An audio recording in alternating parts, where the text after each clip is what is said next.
మహాలక్ష్మి మొదటిసారి జాబ్‌లోకి వెళ్తుందని ఇంట్లో అందరూ సంబరాలతో సందడి చేస్తూ ఉంటారు. టపాసులు కాల్చుకుంటూ, డాన్సులు వేసుకుంటూ చాలా సందడిగా ఉంటుంది ఇల్లు.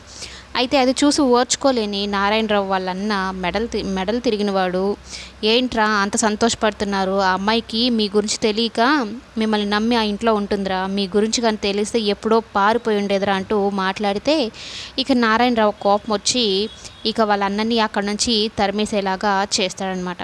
అయితే ఆల్ ది బెస్ట్ చెప్తారు అందరూ కలిసి. "హ్యాపీగా వెళ్ళేసిరా వదిన. నీకు ఫస్ట్ రోజు ఈ ఉద్యోగం చాలా హ్యాపీగా అనిపించాలి. ఏమాత్రం కష్టం కనిపించకూడదు" అన్నట్టుగా చెప్పి ఇంకా బయలుదేరుతారనమాట. అయితే జాబ్‌కి వెళ్తుంది. ఫస్ట్ డే జాబ్ సక్సెస్‌ఫుల్‌గా సంతోషంగా అయిపోతుంది. కానీ రిటర్న్ అయ్యేటప్పుడే మహాలక్ష్మికి ఒక షాకింగ్ వ్యక్తి ఎదురవుతారనమాట. ఆమె ఎవరో కాదు, కన్నా వాళ్ళ అమ్మ. వీళ్ళిద్దరూ అంటే తన కొలీగ్‌తో మాట్లాడుకుంటూ వస్తూ ఉంటే అనుకోకుండా ఆమె కంగారుగా పరిగెడుతూ మహాలక్ష్మిని గుద్దేస్తుంది.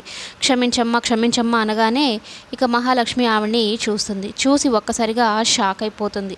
"ఇదేంటి, ఈవిడనెక్కడో చూసినట్టున్నానే, ఏదో ఫోటోలో చూశాను. ఈవిడ కన్నా వాళ్ళ అమ్మ కదా, కన్నాని ఎత్తుకున్న ఆవిడ ఈవిడే కదా" అంటూ ఆమెనే షాక్ అయి చూస్తూ ఉంటుంది. ఈ అమ్మాయి ఏంటి నన్ను అలాగే చూస్తుంది అని ఆవిడ కూడా చూస్తూ ఉంటుంది. ఆమె చూడడానికి ఎలా ఉంటుంది అంటే పెళ్ళయ్యి పైన నుదుట కుంకుమ, మెడలో నల్లపూసలు ఇవన్నీ వేసుకొని ఉంటుందన్నమాట.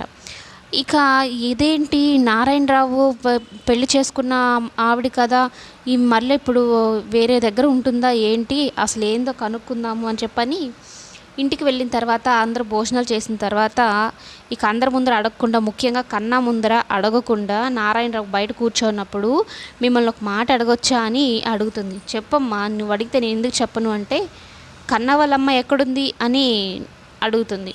"అదొక్కటి నేను చెప్పనమ్మా, నేను వద్దులే అవన్నీ అడగొద్దు, నేను చెప్పను" అని నారాయణరావు అంటాడు. "నేను ఆవిడని ఈరోజు ఈ ఊరిలోనే చూశాను, మీరు చెప్పండి ఆమె ఎక్కడుందో" అనగానే ఆయన షాక్ అయిపోతాడనమాట. "అంటే నువ్వు చూసావా, ఈ ఊరిలోనే ఉందా" అని ఆయన కూడా షాకింగ్గా అడుగుతాడు. అంటే ఆమె ఇప్పుడు ఎక్కడుందో నారాయణరావుకి కూడా తెలీదు అన్నట్టుగా అడుగుతాడనమాట.